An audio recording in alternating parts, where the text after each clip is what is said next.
Hang on, grab your testes.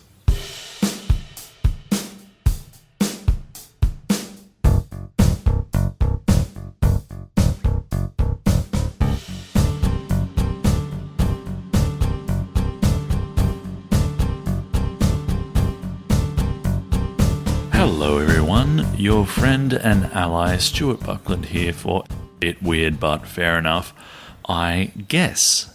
This week we have former hosts of the What a Pair of Trousers podcast, former hosts of the short-lived Pick a Date podcast, and soon to be featuring with me in an upcoming podcast project called Dad Pants, all about the struggle about being a good dad for not only your kids, but yourself in this crazy world. That's right, I said you have to parent yourself. I know this is a direction we hadn't discussed yet, but I'm going with it anyway. Welcome, Ben. Hello, Stu. And welcome, Matt. Hello. And Matt, of course, as previously mentioned, is currently releasing episodes of his interview show, The Chattering Classes, which you can find by searching the title in your favourite pod app. And if it isn't there, contact Matt directly with a fruitily worded complaint. Nothing wrong with a fruity rant in my direction. I love it. Do you still need to tell people how to find podcasts? I people should know how to do it by now, but I always feel like you need to make sure you spell it out for the thickos. Yeah.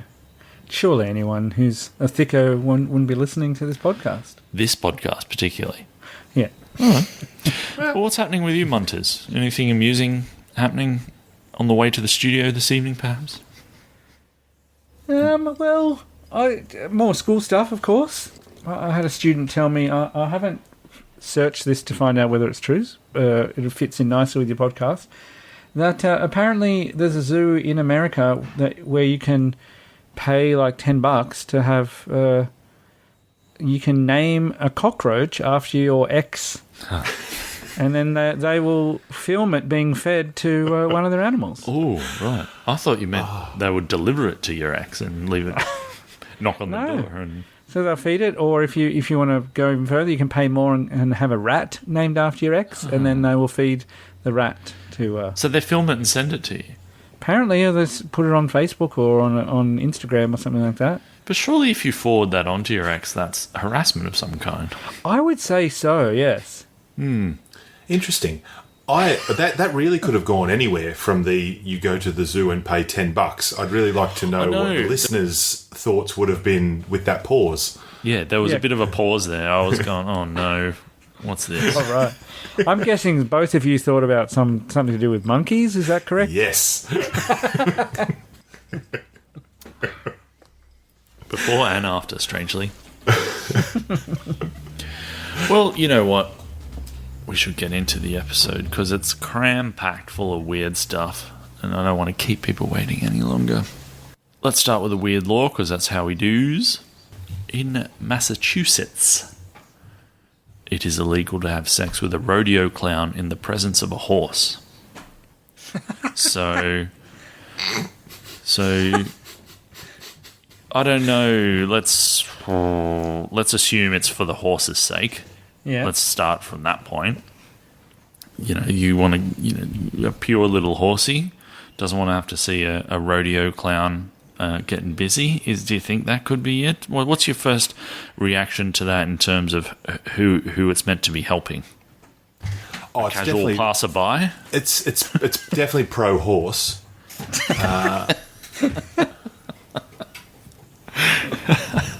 Well, yeah. Is it pro horse? Or is it a horse that has like a clown fetish, and its owner was like, you know what? I can't make this horse stop sticking its head in Mr. Ed style. No, there's a reference. And trying to check out these clowns having sex. So maybe we can make a law about it. The case of the curious horse. Yeah, I mean, it's one of those things where what I do is I find this law, I then search the terms, and I check maybe the first half dozen things that come up, and if none of them say that it's a stupid myth or that it was, you know, from 100 years ago and instantly repealed or anything, then I run with it. Fair. A lot of this stuff seems to come out of Massachusetts. Like this does seem to, and like America as a whole, but specifically in that sort of Boston, Massachusetts sort of area. Yeah. Well, what I can tell you is that through looking through those half dozen websites, I found no further clarifying information of any kind. So no reason why it was brought into existence, nothing. Any thoughts on expansion? Like out to maybe like 10 to 12 different listings? Well, does it imply that, the bull at a rodeo is quite fine to cop a knife or... Yeah, but not the horse. But not the horses. Don't want to spook the horse. You definitely don't want to spook the horse. Well, maybe a horse... No, not going there. Sorry. Is Boston famous for its rodeos? Or its clowns. It's not exactly a rodeo town, I wouldn't imagine. Hotbed. Massachusetts. Well, then maybe that's how people are keeping the rodeos out. I guess so. Have a law. We don't want rodeos in here. They're classless. There was a spate. There was a spate of them. Yeah. Well, maybe that's the problem. Now they've gone underground. And now they're like sort of Fight Club style in the basement somewhere. What are they doing, dragging a horse down there? That's why you can't find any information on the internet about it. Can't get a horse upstairs. Yeah, what are they doing? They're dragging horses down there, then finding out they can't take them back out. There's just basements full of horses all through Massachusetts. I mean, that's what I'm positing. Yes, I don't know. I'm quite happy for someone to prove me wrong on that idea, but that's where I've gone to with my investigation. Look, I'm not going to lie. I'd be quite happy for someone to prove you right. Well, that's how they kind of, instead of asking a real estate agent when you're looking for a house how old the house is, you didn't gauge the age by how many horse skeletons are in the basement. In the basement, yeah. Well, maybe they measure the size, like the actual width of the room is in hands. Yeah, like hands. Yeah. Well, now it's just in dead horses, so it's like continuation.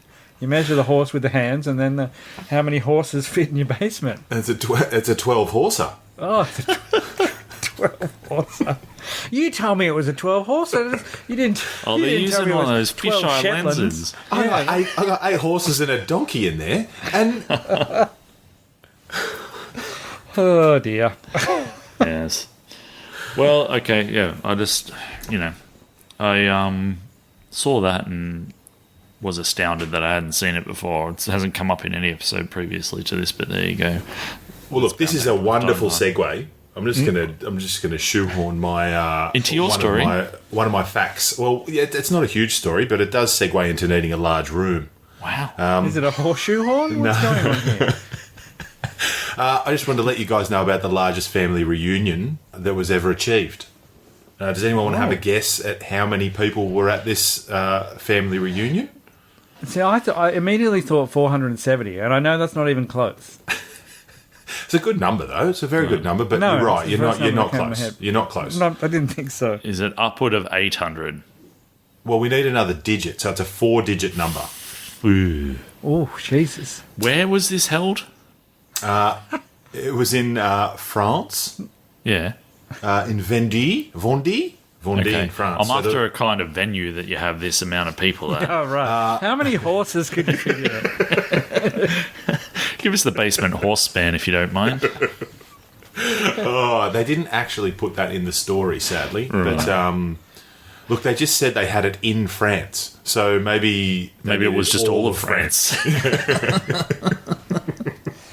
So we're talking in not tens of thousands, but thousands. Exactly. Right. So it was 4,514. Right. That was the largest family reunion achieved by the Porto Bolive family at Saint-Paul-Mont. Did they have to dig some up to get those numbers up? Or well, maybe it was actually at... It doesn't say that it was at a cemetery, but, they probably could have got it over 5,000 if they'd have done it correctly. Right, that's some creative thinking right there. But that is a big family reunion. Can you imagine the sort of bust-ups that would have been going on there? Well, the deep-seated issues. I'm worried about catering myself. Like, who's cooking? Who's cooking the horses? That's a lot of little party pies, isn't it? Mm. All right. So what satay sticks? How many satay sticks you reckon? 100? Nah. That'll do it. It's the price goes up if it's more than that. Yeah, that's right. Okay. Are you getting bulk discounts on something like that? Who knows? Yeah. Oh no, it's cash bar. We got to pay for your own drinks as well. Oh, come on, cheap. This family's cheap. Oh, there you go. Well, I thought that was an exceptionally large family reunion. Yeah, it's giving me anxiety thinking about that. Yeah. Did you have more weirdness to share while we're on you? I do. I've got a story about a woman who. Well, I'll just read you the story, eh? Sure. In September 1726, an English woman named Mary Toft, T-O-F-T, gave birth to something that looked like cat intestines. When local obstetrician John Howard... Your kind of lilting fairy tale telling sort of voice. Yeah, let's just buried stop the lead a little bit. Hang on. Yep. What are you talking about? What? Cat? Well, it's something that looked like cat intestines. So specifically cat intestines, though. Well, it was the 1700s. They didn't really have a wide range of intestines to sort of Didn't go have from. enough intestines to compare, I suppose, back then, in those days. And when local obstetrician John Howard, Haward, not the same as the ex-Australian Prime Minister, arrived at her home, he helped Toft deliver several cat legs and 9 dead baby rabbits. Baffled, Howard wrote to medical experts in London. Soon, word of the miraculous births made their way to King George I himself. Curious, the king sent Nathaniel St Andrew, his personal surgeon, to investigate. And on that day, the day he showed up... Hang on. Wait, and on the day he showed up, yep. Just, what the fuck are you talking about? Why is she giving birth to rabbits? That was my question, but I was holding it. I tried to, but it kept going. Now the king's involved. Yeah, that's right. And on the day he showed up, Mary Toft gave birth to rabbit number 15. Now, shockingly, both St Andre and John Howard really thought Toft was delivering rabbits. I was going to say, now, at some point, someone's going to find out she wasn't giving birth to rabbits. Yeah, correct. There's a Mrs. Crabtree kind of arrangement happening here. At some point, we would all have St Rabbit's Day or something if this wasn't something weird going on. So what's happening here? Is this the story anyway? of how the Easter Bunny came about? This is just the story of some crazy lady. But I just need to read you the rest of this because it's set out magnificently.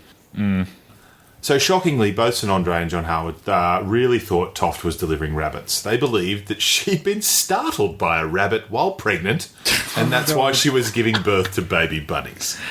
I mean, that is a lazy Marvel movie, that one. Origin story, isn't it? Oh, a rabbit. Bong, bong, bong, bong, bong, bong, bong. That's what giving birth to rabbits sounds like. This insane theory was called maternal impression, but not everyone bought into it. It was determined that the rabbit's lungs couldn't have developed inside Toft's womb. Plus, one physician found droppings inside a dead bunny that contained hay and straw. Crazier still, after Toft delivered half a rabbit. Wait. I guarantee you, he was like, now I've looked at some of these rabbits' droppings, and they contain hay and straw, and the other doctors were like, what's your point? Yeah. Like, what's your point? If she can give birth to rabbits, she gave birth to a rabbit, why can't the rabbits have straw in them? Like, that's less miraculous than a woman giving birth to rabbits, right? Yeah. And then the surgeon would be like, no, she's not giving birth to rabbits. And they're like, shush. The miracle of them eating hay inside the womb is nothing secondary compared to her giving these rabbits. To the primary miracle. Oh, dear. It's crazier still. After Toft delivered half a rabbit, someone noticed the animal had been cut in two with a knife. Fucking hell. Another miracle. That's right. Can I tell you something? if Tofty were alive today, she would be trying to get onto MAFS or Bachelor in Paradise. In the aftermath of people saying, "Wait a minute, yeah, you're right." No. I just mean like that's the person that we think is an attention-seeking saddo these days. That's what you had to do back in the day to get your fame. Well, to get your foot in the door or rabbit in the vagina. If you want to be a 16th century influencer. So here's the question which pretty much tells the rest of the story. Yep. And you probably won't be able to tell me, but this is the key thing. Did doctors see these come out of her vagina? Or were they just in the next room while she screamed and then yelled, I've given birth, here it is. And they've all walked in. Because if it's the former... You'd be an excellent detective, Stuart. If it's the former, then she's shoving rabbits up herself. Let me continue. And squeeze them out. Oh, no. I've just got a little bit more, and all shall be revealed. That's what she said as well. St. Andre was convinced Toft was a baby bunny mama. And that's how it was printed here. And he brought her to London for closer examination. Upon her arrival, Toft became the talk of the town, MAFS style. People flocked to see the legendary mother, and her story was covered in major newspapers. But once she was in London, stunned, she stopped giving birth. As if that weren't suspicious enough, a servant was caught sneaking a rabbit into her room. After one doctor threatened to perform surgery on her, Toft confessed it was all a hoax. Hoping to earn money in freak shows, You're right. Toft had been shoving the rabbits inside her vagina and then pushing them out. Wow. All right. Well, sorry for preempting the ending there. That is fine. So was someone else in on the job, so to speak? In on the... was one of the surgeons, part of it? No, look, I think we were in the 1700s, so it was like... I guess they were coming out of her, so they were like, yep, she's giving birth to bunny. Rabbit number 15. More importantly, did you come across this story by accident? I did. That is an excellent question. I what just search stumbled terms across were it. going on? Well, it stunned me, so now I'm going to start giving birth to stories about rabbits. Yeah. You're going to give birth to an internet search engine. Correct, yes. I just came across this by accident. I was just looking up weird shit, and this came out. Ooh. Oh. No. Poor ending. Yeah, sorry. And I remembered that this was an audio medium, not a visual one. So looking up weird. Hey, is anyone looking to make a film or a 10-part series about this story? Oh, well, would it be? But hang on, is she a heroine or a villain? Well, I think that's what you do, Breaking Bad style, don't you? You make her a hero at the start. Yeah. Right. But how is she a hero at the start? It's like an Aaron Brockovich style. Yeah, right. She just has to shove rabbits up her to get taken seriously in life. Did you say how is she a hero at the start? Yeah. Well, she giving birth to rabbits. Yeah, but does that make you a hero, or does it just make you... Probably makes you blessed in some way, doesn't it? I guess if you're making the movie... All right, we're going to pitch meeting it right now. We're blue sky it. But if you're going to make the TV series, which we clearly are, then you make it not from her point of view. You make it from the physician's point of view or the king's point of view. And yes. Everyone's like, where's this woman? And then you wait a couple of episodes before you actually see her. And then you have a scene of her giving birth to a rabbit. Oh. And then... You're like, let's go. Yeah. This is amazing. So if you're so the episode 1, So this is a HBO thing then? Like if we're showing her giving birth to a rabbit, it's got to be... Yeah. So, okay, no. Well, episode 1, there's kind of... You're setting the scene, who the characters are. Yep. Weird, faint whispers of a weird occurrence, and then the end is a messenger boy coming in and throwing the cat intestines on the floor. Oh. Yeah. I say you make the doctor the central figure. Oh, yeah. Because he thinks all right, I've heard you can show him being the great doctor in the court, and then he hears this story of his woman giving birth to rabbits, and then he goes to it. Then he puts his career and his reputation on the line to support this claim, and then he finds out what happens to him when he finds out that it's just a strange woman sticking rabbits up. Well, do they fall in love? Is that the love story? I don't know. Maybe.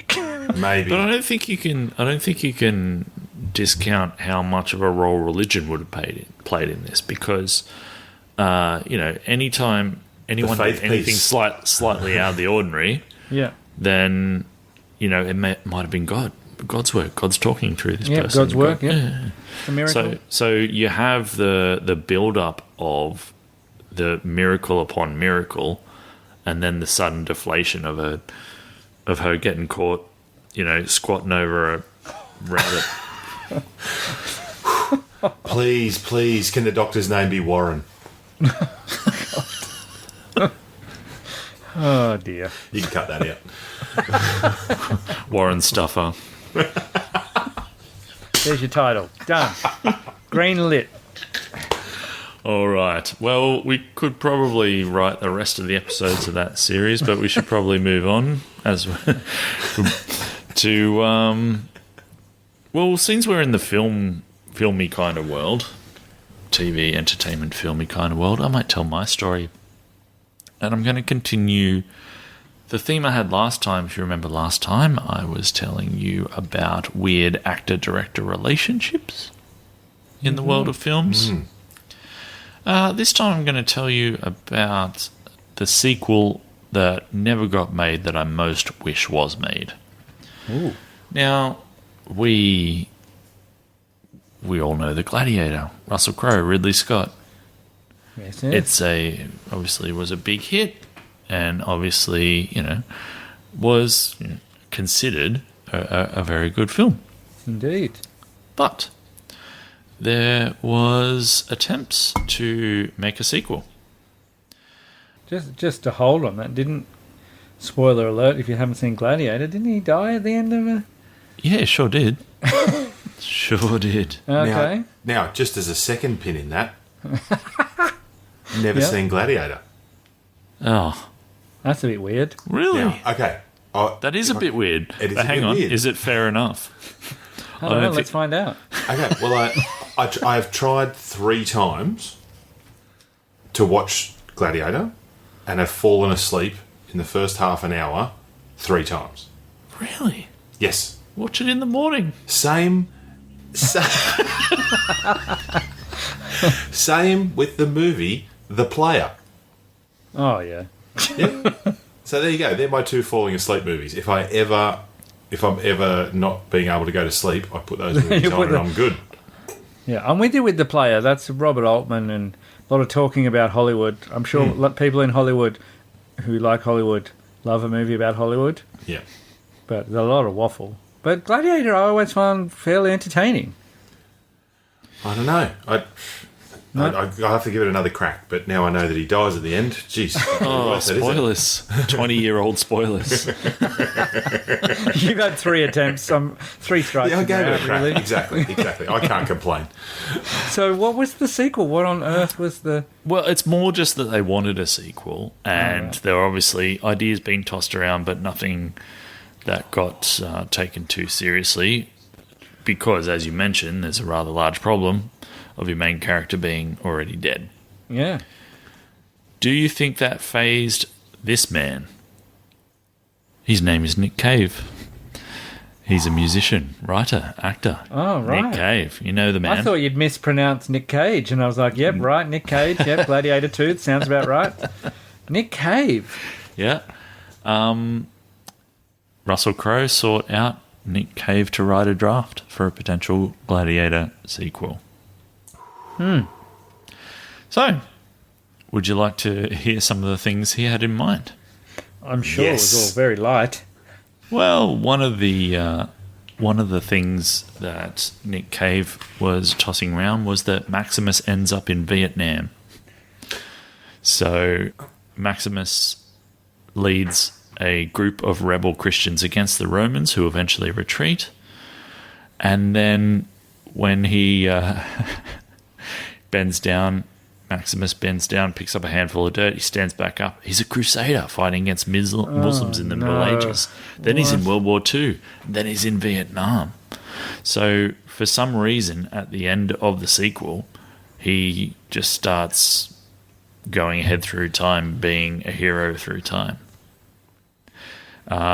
In the last shot, he's dressed in a suit and tie, washing his hands in the bathroom at the Pentagon, and he walks down the hallway, enters the war room, and opens his computer and says, "Now, where were we?"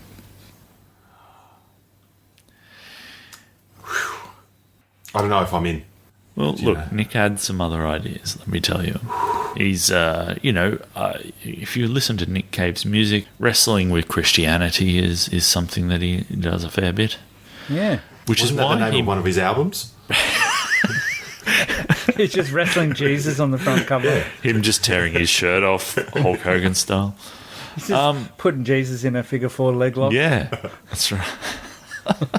That'd be a good image, actually. Well, funny you say that. He, one of the titles Nick was contemplating for this movie was Christ Killer. Oh. All right.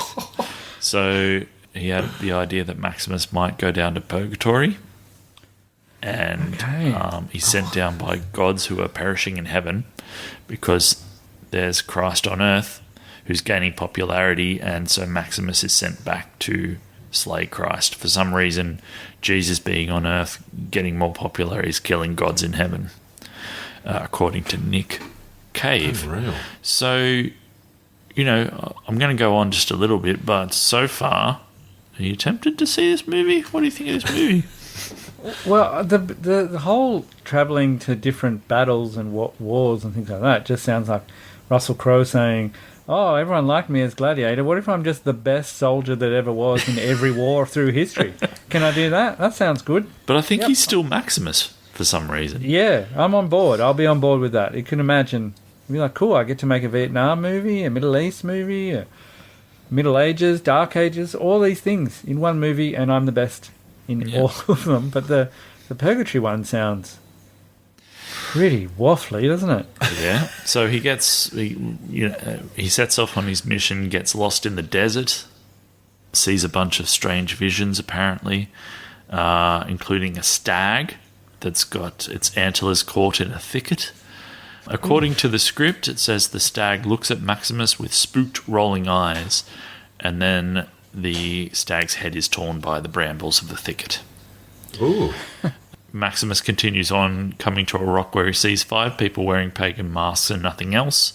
One of them has the skin of the stag that Maximus just left behind. Maximus walks past them without acknowledging them. Right, so... You can see this on the page, can't you? Well, you can.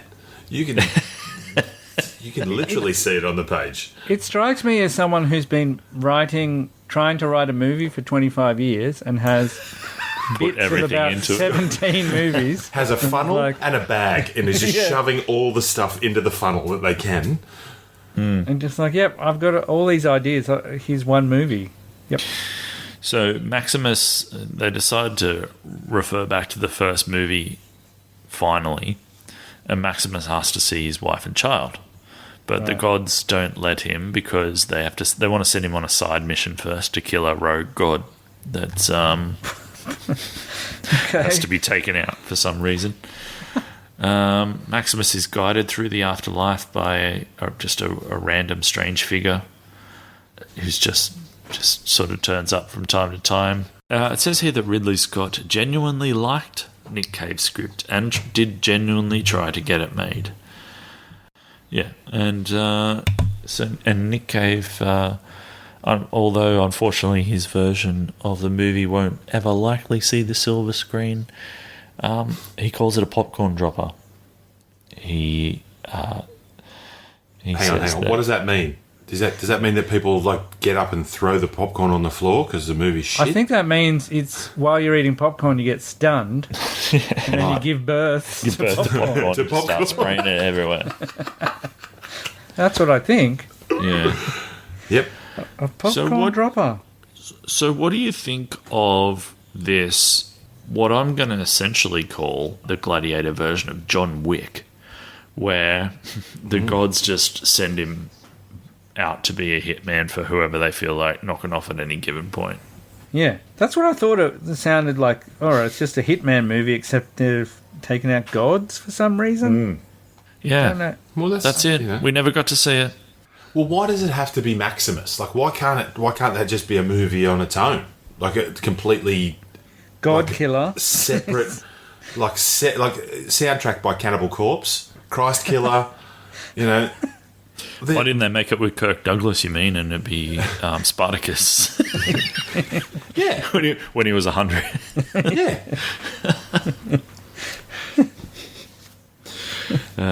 Anyways, yeah, mull over that. Imagine what could have been.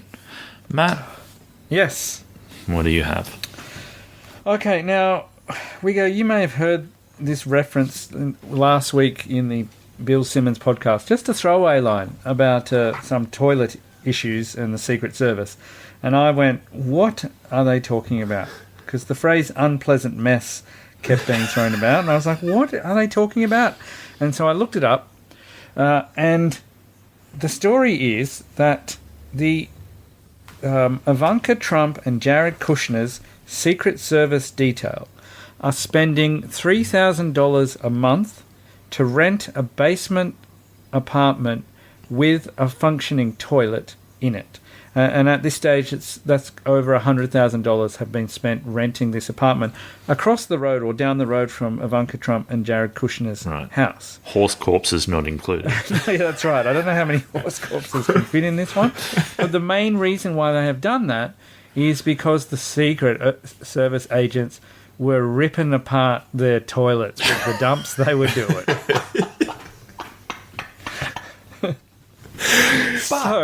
But wait. Sorry.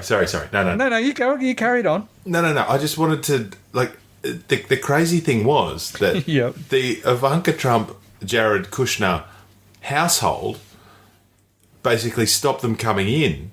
So Yep. the Secret Service had to go down the road Yeah. and use the Obama's toilet. Yeah. So It's hard to stop a bullet from down the road, though. I know. First of all, they put a porta potty out the front of the Ivanka Trump and Jared unseemly. Kushner's house, and they went, no. This is a very wealthy neighbourhood. We don't need a porta potty shitter out the front of our house. Yeah. So they went to the Obama's house, and they were like, yeah, you can use the toilet, and then apparently did such a number on that they were like, no, we don't want you to use that toilet anymore. Well, And wait, it gets better. Better. Then they went to Vice President Pence's house. Obviously, they all live in the same area in Washington, and they went to his house, and he was like, sure, you can use this toilet. And then the same person blew his apart, and he was like, no. No. is that why he had that fly on his head? No. See, Mike Pence didn't actually exist until that Secret Service agent went to the toilet, and then he came out of the toilet as that enormous shit. Wow. Oh, are you getting political? Wow. Sorry, too Political humour. far. I don't know if it's humour. It's definitely a statement. So that is what is happening, is that they've been moved to 3 different private residences. Sorry, are you saying this is happening now or previously? No, the story was in 2017. Oh, okay, great. But then was only just... So that was happening in 2017, but they've been renting this place for 3 years or 3 or 4 years now.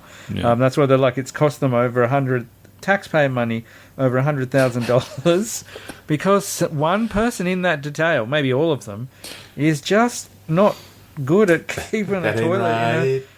You know? So I don't understand. Like, at what point, surely after the second house at the Obamas, they were like, maybe can we get a different guy who's not blowing the toilet apart? Yeah. Is like what's the depth like on the bench for the Secret Service guys? Can you not sub this guy out? Exactly. Like, is it all the Secret Service guys? Yes. And does that mean that they are, like, do they need to, like, check their because you would think that they'd all be high on protein. Like the Secret Service guys would be heavy protein. And so See, I maybe... think... Here's my question. Yeah. So, obviously, Ivanka and Jared would have had their own cooks, whatever, making food for them. If you got Secret Service looking after you in your house, do they get fed from the same cooks, or do they have to go out and get Taco Bell? Or something like that. Are they? If someone's looking after you for hours on end, do they have to go and get fast food every day? Yeah, they're eating on the fly. Like, you have to eat whatever time you can get it, and just eating unhealthy food. You're probably drinking like 10 cups of coffee as well. Yes. But do you know what I mean? Like, are they getting looked after by the people they're looking after, or do they have to go and fend for themselves food-wise? Because if it is the latter, then it's just going to be greasy fast food all the time, and I don't blame the guy for busting the toilet up. Or was it actually just Ivanka the whole time? Oh. And she can't let the word get out. Exactly. It's much easier to blame Joe the security guy instead of Joe the cameraman. Joe the security man. But then if you kick him out, what is she... Surely she's still...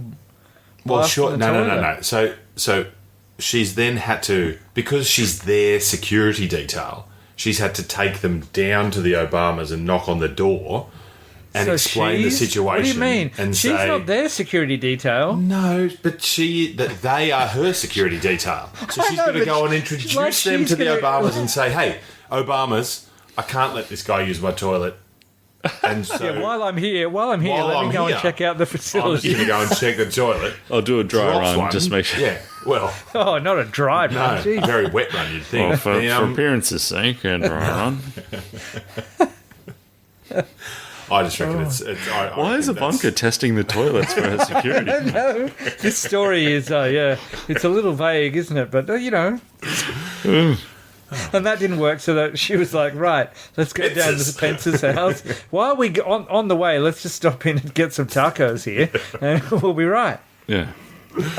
Oh. They didn't go to the Clintons because there were probably cameras in the toilets there. I wonder if there's a pizza place that's really close by that... Well, see, they were saying, like... all their pizza from. Like, that's where they got all their food from.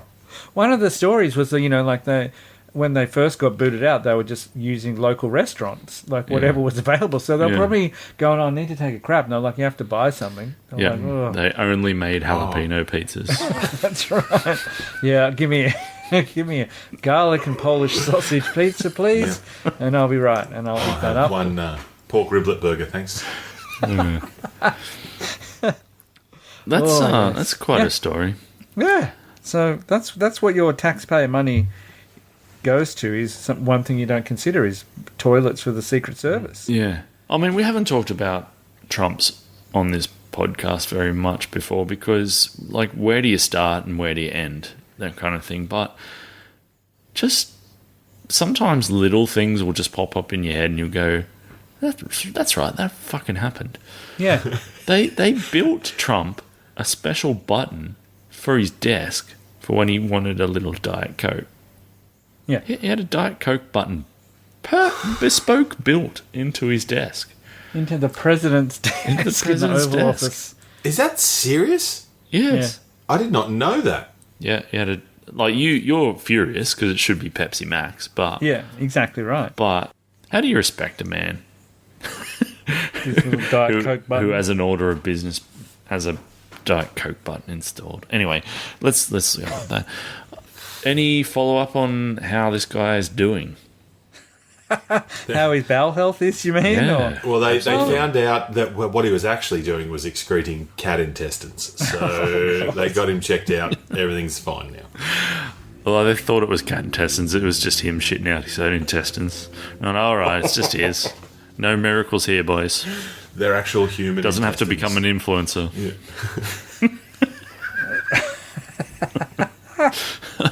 Well, this woman was talking about how she lived across the street from them, and she said they put the porta potty, and then they weren't allowed to do that, and then they would doing a door knock on people, and the neighbour said, oh, it's not fair, they have to get in their cars to go to the toilet. But then they said, did you let them come into your house? And then she was like, no. No. I've heard the stories. Yeah, I don't want the Secret Service in my house.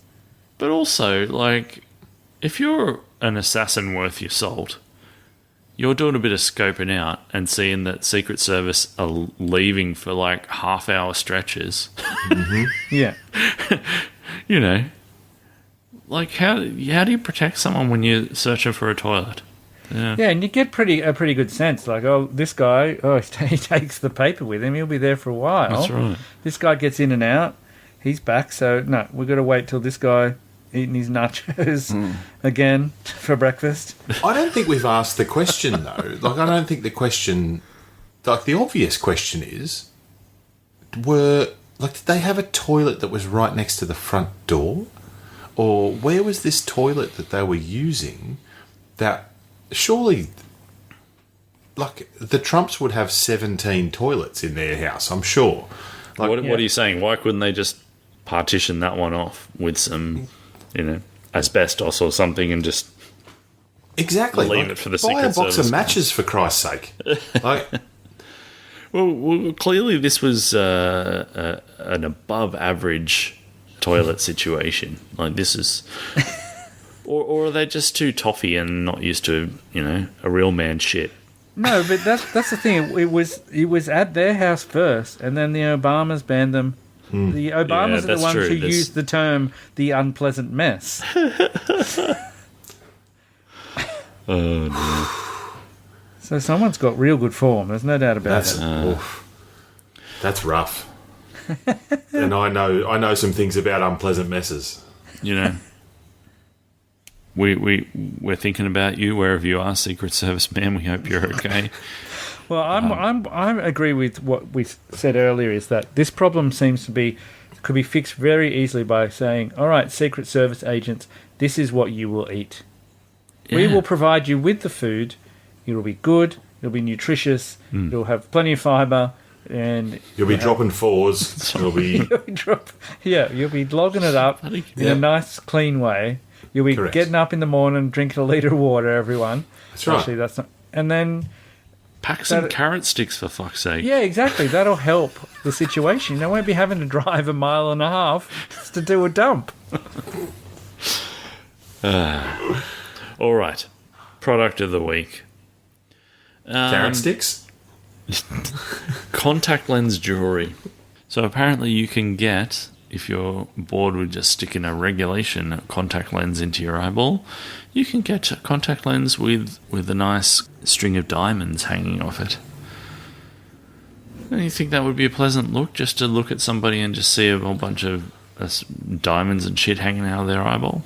Hang on, so right out of the centre of the eye? Or like a teardrop? Down, it's hanging off the eyelid, but it's not to the side. It's actually in the middle, so it's not like a teardrop to the either side. It's in the middle of the contact, so it's coming down right through from the middle of your eye. Of course, I'll post a picture later, but yeah. So does that give you some sort of special vision? Like, do you have like fly vision or something like that? Because you've got this thing right in front of your eyeballs. Does it refract? No, this is purely for feeling fancy. But I would be terrified to look at someone and see something hanging out of their eye. It'd make me feel sick. Well, you think the amount of people who would reach up and try and brush it away from their face. Exactly. That'd be your natural instinct. Yeah. You got something on your eye. Oh, shit. Hey, I don't know if I'd necessarily be reaching for someone's eyeball, though. No. I'd probably ask them, are you aware that there's something coming out of your eye? These things hang down to mid-cheek, though, right? Sorry. Oh, shit. Okay, so it's like a chain, so I could literally just pull it out. Yeah. Right. Wiggins, would you really ask someone, are you aware there's a chain hanging out of your eyeball? Yeah. No. Do you want me to get that for you? All right. Wow. Well, look. Let's go to our parting oddity, because the night is creeping on. Mm-hmm. And it is as follows. Scientists discover an organism with a disappearing asshole. The comb jelly, also known as the warty comb jelly or sea walnut, has a disappearing ring hole.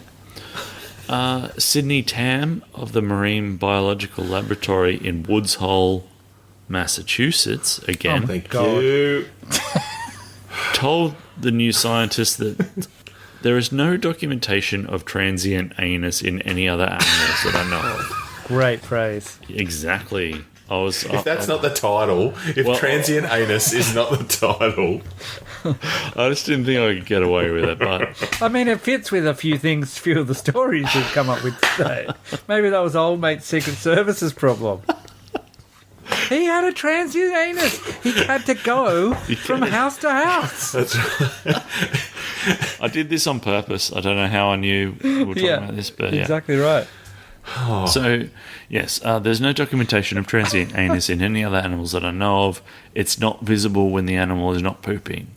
So there's no trace of it under the microscope. It's invisible to me. So essentially, this animal grows an anus from scratch every time it wants to poop, and then the anus disappears after. Wow. I thought I worked hard for a shit. So, but it is a jellyfish, so it's just a blob of fucking shit. Yeah. So I don't suppose... Is that you talking, or is that the scientist?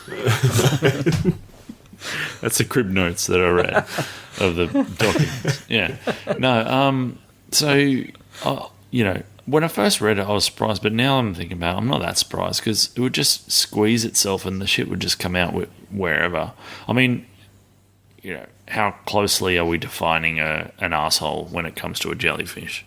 It's just a point where shit comes out. It could be anywhere. Yeah, that's what I mean. Yeah, it could. Wow. So, yeah, but that's, it's quite a party trick. So, does it count? Does it count if it comes... So, say it eats it, right? Sorry? So, whatever food it comes into the jellyfish and it goes out of the same spot. Right. Like, is that both then classified as a mouth and an anus? Ooh. Well, they don't have mouths. Well, there are a few animals that do that, right? I'm sure there's a few animals that where they're not, well, for want of a better term, the mouth and the anus is the same spot. Octopus, for one, I'm pretty sure. Oh, didn't know that. They're not so bloody smart then, are they? Well, maybe they are. Maybe they're saving time. That's it. Maybe you could play, like, to get the kiddies involved, you could play, like, pin the anus on the jellyfish. That's nice. Right? But it's a little different because you don't know where it's going to turn up. Everyone's a winner. Well, someone wins, but you don't know. Or you just pick the kid jellyfish... that you like the most tell them they're the winner. They're the winner, right? Yeah, you won. It was there. Oh, thanks. It's your birthday, you won. But then you could keep playing because it's transient. So the next round could be anywhere else. Oh, it'd be perfect. It'd be perfect, like Pass the Parcel, where there's a prize in every single layer. In every you anus. just keep playing. You So just hang keep on. playing. And What's the name of this game? Pin the tail on the jellyfish arsehole. Pin the anus on the jellyfish. Okay. Pin the transient anus. Oh, on the jellyfish. so we're pinning the arse on it. Okay. Yeah. That's right. Okay. All right. Well, now that we've got that worked out, I'm going to say good night to you, gentlemen, and thank you very much for joining me once again on Bit Weird, but fair enough, I guess. Thank you. Pleasure.